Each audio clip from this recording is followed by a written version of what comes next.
ಇದೊಂದು ರಸ್ತೆ. ಇದು ಬಂದರೆ ಎನ್ ಎಚ್ ರೋಡಿಂದ ಒಂದು ಅರ್ಧ ಕಿಲೋಮೀಟ್ರ್ ಬರೋಲ್ಲ, ಒಂದು 400 ಮೀಟ್ರ್ ಬರುತ್ತೆ. ಅರ್ಧ ಕಿಲೋಮೀಟ್ರ್ ಅಂದ್ಕೊಳ್ಳಿ ಲೆಕ್ಕ. ಇದಕ್ಕೆ ಹೊಂದ್ಕೊಂಡಂಗೆ ಈ ರೋಡ್ಗೆ ಹಿಂದ್ಗಡೆನೂ ಒಂದು ರಸ್ತೆ ಇದೆ ನೋಡಿ, ಹಿಂದ್ಗಡೆನೂ ರಸ್ತೆ ಇದೆ. ಇದು ನಾನು ಹಿಂದ್ಗಡೆಯಿಂದ ವಿಡಿಯೋ ಮಾಡ್ತಾಯಿದ್ದೀನಿ. ಇದು ತೆಂಗು ಸುಮಾರು 2 ಎಕರೆ ಇದೆ. 2 ಎಕರೆಯಲ್ಲಿ ಒಂದು 100 ತೆಂಗಿರ್ಬೋದು.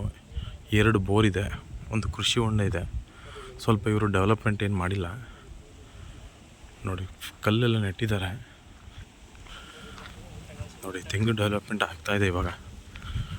ಮುಂದಿನ ವರ್ಷ ಎಲ್ಲ ಫಲ ಬಿಡುತ್ತೆ. 4 ವರ್ಷದ ತೆಂಗು ನಾಟಿ. 2 ಬೋರ್ ಇದೆ, ಒಂದು ಕೃಷಿ ಹೊಂಡ ಇದೆ. ರೋಡ್ಗೆ ಅಟ್ಯಾಚ್ ಆದಂಗೆ, ಅಂದರೆ ಮಡ್ ರೋಡ್ಗೆ ಅಟ್ಯಾಚ್ ಆದಂಗೆ. ಎನ್ ಎಚ್ಚಿಂದ ಇಲ್ಲಿಗೆ ಮೈಸೂರು ಟು ಊಟಿ ಹೈವೇ ಎನ್ ಎಚ್ಚಿಂದ ಇಲ್ಲಿಗೆ ಒಂದು 400 ಮೀಟ್ರ್ ಆಗುತ್ತೆ. ಲೆಕ್ಕಾಚಾರ ಅರ್ಧ ಕಿಲೋಮೀಟ್ರು ನೋಡಿ. CC ಕ್ಯಾಮ್ರಾ ಇದೆ, ಒಂದು ಶೆಡ್ ಇದೆ, ತಗಡು ಶೆಡ್ಡು.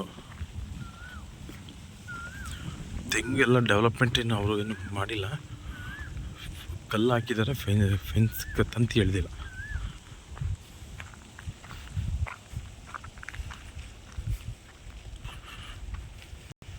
ನೋಡಿ, ಇದು ಸಪ್ರೇಟ್ TC ಇದೆ.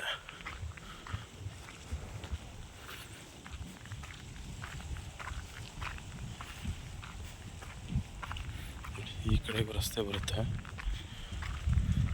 ಸುತ್ತ ನೀರಾವರಿ ಇರೋಂಥ ಜಾಗ. Separate TC. ಹಾಗೆ ಗೇಟೆಲ್ಲ ಇದೆ ನೋಡಿ. ಇಲ್ಲೊಂದು ಬೋರ್ ಇದೆ, ಆ ಕಡೆ ಕೃಷಿ ಹೊಂಡ ಹತ್ರ ಒಂದೂ ಬೋರ್ ಇದೆ. ಈ ಬೋರ್ ರನ್ನಿಂಗ್ ಇದೆ ನೋಡಿ. ಈ ಕಡೆಯಿಂದ ಬಂದರೆ ಅರ್ಧ ಕಿಲೋಮೀಟ್ರ್ ಆಗೋಲ್ಲ ಇದು ಎನ್ ಎಚ್ಚಿಂದ. ಡ್ರಿಪ್ ಎಲ್ಲ ಇದೆ.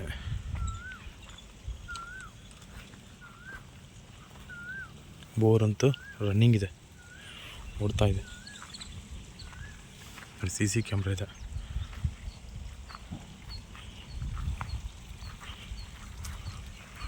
ನೀರು ಓಡ್ತಾ ಇದೆ, ಒಳ್ಳೆ ನೀರಿದೆ.